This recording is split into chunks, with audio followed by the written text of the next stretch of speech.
السلام علیکم ورحمۃ اللہ وبرکاتہ۔ الحمد للہ رب العالمین والصلاة والسلام علی رسولہ الامین، اما بعد۔ خواتین اسلام، ہم سلسلہ وار عقیدے کے موضوع پر گفتگو کرتے کرتے اللہ کی عظمت تک پہنچے، اور اللہ کی عظمت جس دل میں پیدا ہو جاتی ہے وہ ہر کام اللہ کو راضی کرنے کے لیے کرتا ہے۔ تو لہٰذا ہم یہی میسج دینا چاہتے ہیں، یہی پیغام دینا چاہتے ہیں کہ ہمارا ہر عمل اللہ تبارک و تعالیٰ کو راضی کرنے کے لیے ہو۔ میں آپ کو ایک مثال دوں۔ موسیٰ علیہ السلام کو اللہ تبارک و تعالیٰ نے کہا کہ تم کوہ طور پر آؤ ہم سے ملاقات کرنے کے لیے۔ موسیٰ علیہ السلام بنی اسرائیل کے 70 افراد کو چن کر کے کوہ طور کی طرف جا رہے ہیں، اور موسیٰ علیہ السلام کوہ طور جاتے جاتے بڑی تیزی سے پہلے پہنچ گئے۔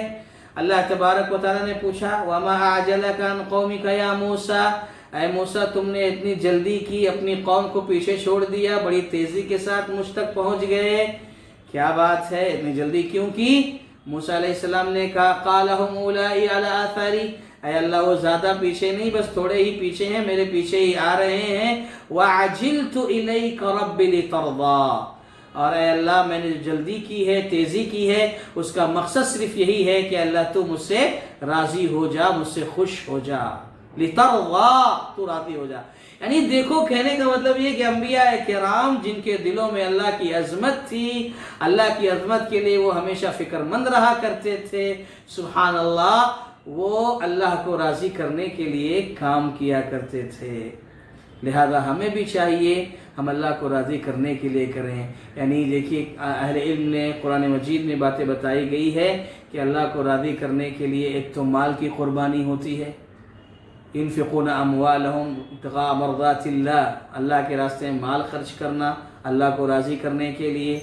اور اسی طریقے سے جو ہے ایک اور بات اہل علم نے بیان فرمائی ہے کہ اپنی جان کو اللہ کے راستے میں قربان کرنے کے لیے تیار رہنا۔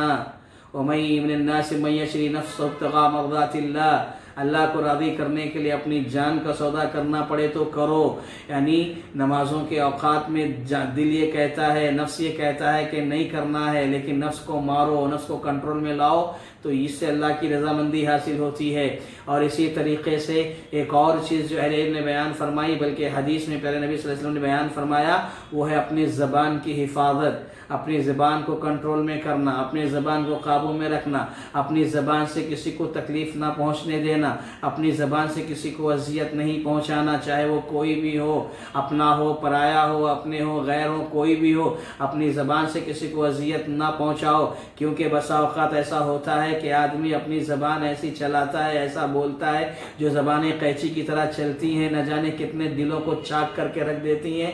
ایسی زبانوں سے بچنا چاہیے۔ پیارے نبی محمد رسول اللہ صلی اللہ علیہ وسلم بیان فرماتے ہیں ان العبد ليتكلم بالكلمة من رضوان الله لا يلقي لها بالا، کہ اللہ تم میں سے ایک بندہ اللہ کا ایسا ہوتا ہے جو اپنی زبان کھولتا ہے، اپنی زبان سے ایسے کلمے نکالتا ہے، اور وہ کلمے جو ہوتے ہیں اللہ کو راضی کرنے والے ہوتے ہیں، اللہ کو خوش کرنے والے ہوتے ہیں۔ لا يلقي لها بالا، اس نے وہ کلمے، وہ جملے جو اپنی زبان سے نکالے، جان بوجھ کر نہیں نکالے، بس ایسی غیر شعوری طور پر جملے ادا ہو گئے۔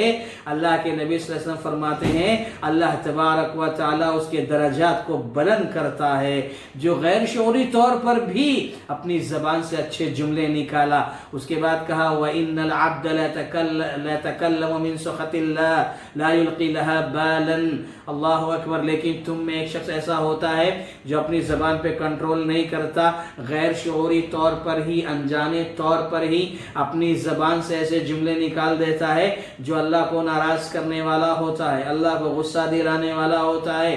اور ہم دیکھتے ہیں کہ ہماری زبانیں ایسی رف ہو جاتی ہیں کہ ہمیں اندازہ بھی نہیں ہوتا کہ ہماری زبانوں سے کیسے کیسے جملے نکل جاتے ہیں۔ کبھی کفریہ جملے نکلتے ہیں، کبھی شرکیہ جملے نکلتے ہیں، کبھی اللہ کے بندوں کے حقوق کو پامال کرنے، بے عزت کرنے کے لیے جملے نکلتے ہیں۔